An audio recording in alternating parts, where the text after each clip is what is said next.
ஹஜ்ஜின் போது செய்ய வேண்டிய கடமைகள். அல்லாஹ் தஆலா சொல்லுகிறான், உங்களுக்கு சுவனத்தை பரிசாக தரப்போகிறேன். இல்லையா? ஹஜ்ஜின் மூலமாக எதை தரப்போகிறான்? சுவனத்தை பரிசாக தரப்போகிறேன், உங்களுடைய எல்லா பாவங்களையும் மன்னிக்கப் போகிறேன் என்று ஒரு பெரிய பரிசை தர்றான்.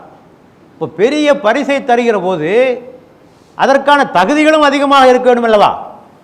நோபல் பரிசு வாங்க வேண்டும் என்றால் அதற்கான தகுதி இருக்க வேண்டும். தகுதி இல்லாமலே பரிசு கொடுத்துட்டு இருக்காங்க, அது வேறு விஷயம். ஆக ஒரு பரிசை வாங்குவதற்கு ஒரு உயர்ந்த தகுதி இருக்க வேண்டும். எல்லா ஏற்பாடும் பண்ண. அல்லாஹ் என்ன ஏற்பாடு பண்ண சொல்றான்? நீங்கள் ஹஜ்ஜுக்கான ஏற்பாடுகளை செய்யுங்கள். நீங்கள் செய்கிற ஏற்பாட்டிலேயே மிகச் சிறந்த ஏற்பாடு என்ன தெரியுமா? தக்வாவை எடுத்து செல்வதால். இப்போ இன்ன ஹைரஸாதி தக்வா.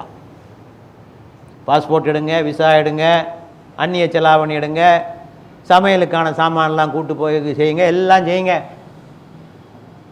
ஆனால் ஒன்றை மறந்துடுறீங்க. எதை மறந்துடுறீங்க? தக்வாவை மறந்துடுறீங்க. பரீட்சைக்கு ஒரு பையன் போகிறான், பேனா கொண்டு போகிறான், பேப்பர் கொண்டு போகிறான், எல்லாம் கொண்டு போகிறான், பாடம் மட்டும் படிக்கல. அது மாதிரி ஆகிவிடக்கூடாது அல்லவா? ஆகவே தக்குவாவிற்கான ஒரு பயிற்சியை நீங்கள் எடுத்துக்கொண்டு செல்ல வேண்டும். அப்போ தக்குவான்னா என்ன? இதற்கு விரிவான விளக்கம் சொல்வதற்கு நேரமில்லை. தக்குவா என்ற வார்த்தைக்கு நேரடியான பொருள், அகராதி பொருள் என்னவென்று சொன்னால் விலகி இருத்தல். டு கீப் அவே, விலகி இருத்தல். எவற்றிலிருந்து விலகி இருத்தல்? இறைவன் தடை செய்திருக்கிற காரியங்களிலே இருந்து விலகி இருத்தல் என்று அதற்கு பொருள். அது எந்த அளவுக்கு ரசூலுல்லாஹ் சொன்னார்கள்? எந்த காரியம் ஹலாலா ஹராமா என்ற சந்தேகம் இருந்தாலும் கூட அந்த காரியத்திலிருந்து நீங்கள் விலகி இருக்க வேண்டும். சில விஷயங்கள் தெளிவாக தெரியும், இது ஹலால் இது ஹராம். சில விஷயங்கள் சந்தேகத்திற்கு உரியதாக இருக்கின்றன. ஆக எவையெல்லாம் சந்தேகத்திற்குரியதாக இருக்கிறதோ அவற்றிலிருந்து விலகி இருப்பதற்கு பேர் தான் தக்குவா. இது பெருமானார் சொன்ன விளக்கங்களிலே ஒன்று. ஆகவே தக்குவா என்பது வெளித்தோற்றத்தினுடைய பெயர் அல்ல. நாம் போடுகிற உடை, நாம் வைத்திருக்கிற தாடியினுடைய நீள அகலங்கள் இவற்றை வைத்து முடிவு செய்யப்படுவதல்ல.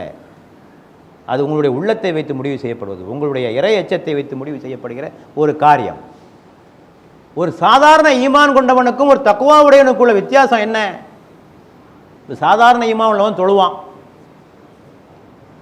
ஏதோ ஒரு தொழாவிட்டால் ஒரு குற்ற உணர்வு, அல்லாஹ் தண்டிப்பான் என்ற ஒரு அச்சத்தின் காரணமாக தொழுபவன் சாமானிய நிலையிலே உள்ளவன். ஆனால் தக்குவா உடையவன் அந்த தொழுகையை மகிழ்ச்சியோடு செய்பவன், இன்பத்தோடு செய்பவன், இறை உணர்வோடு செய்பவன். அதுதான் தக்குவாவிற்கான அடையாளம்.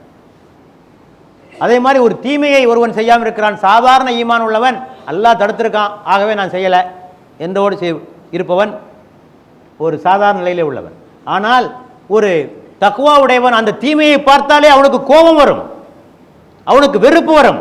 இந்த தீமையை எப்படி ஒழிப்பது என்பதிலே கவனமாக இருப்பான். அதுதான் தக்குவா. அந்த பார்த்தாலே கொதிப்பு வரும், இந்த அநியாயம் நடக்குது, இந்த தீமை இருக்கு, இதை எப்படி ஒழிக்கிறது என்ற ஒரு எண்ணம் வருகிறாலே அதற்கு பேர் தக்குவா. ஆகவே இந்த சாதாரண ஈமானிய நிலையிலிருந்து ஒரு மேம்பட்ட நிலைக்கு வருவதற்கு பேர் தான் நாம் தக்குவா என்று சொல்கிறோம். இந்த தக்குவாவை பற்றித்தான் அதிகமாக இந்த ஹஜ்ஜிலே வலியுறுத்தப்பட்டிருக்கிறது. நான் ஏற்கனவே சொல்லி அந்த ஆயத் அதுதான், இன்ன ஹைரஸாதி தக்குவா. நீங்கள் ஹஜ்ஜிக்கான ஆயத்தங்களை செய்யுங்கள், செய்கிற ஆயத்தங்களிலே மேலானது ஹைரானது எது? தக்குவாவை எடுத்து சொல்லு. லை யனால் அல்லாஹ் லுஹூமுஹா வலா திமாவுஹா வலாக்கின் யனாலுஹு தக்வா மின்கும். நீங்கள் குர்பான் கொடுக்கிறீர்களே, அந்த பிராணியினுடைய இறைச்சியோ இரத்தமோ இறைவனை சென்று சேர்வதில்லை, உங்களுடைய தக்குவாதான் இறைவனை சென்று சேர்கிறது. இங்கேதான் குர்பானி கொடுப்பதிலே பிற சமயங்களுக்கும் இஸ்லாத்திற்கும் உள்ள வேறுபாட்டை நீங்கள் புரிந்து கொள்ள வேண்டும்.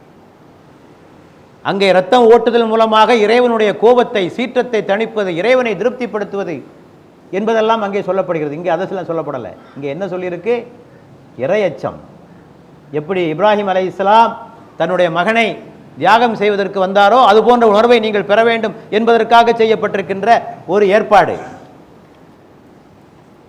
இன்னும் ஹஜ்ஜின் போது வலா ரஃபத வலா ஃபுசூக வலா ஜிதால பில் ஹஜ், ஹஜ்ஜின் போது நீங்கள் உடலுறவு ஈடுபடக்கூடாது, இச்சையை தூண்டக்கூடிய சொல் செயல் எவற்றையும் செய்யக்கூடாது,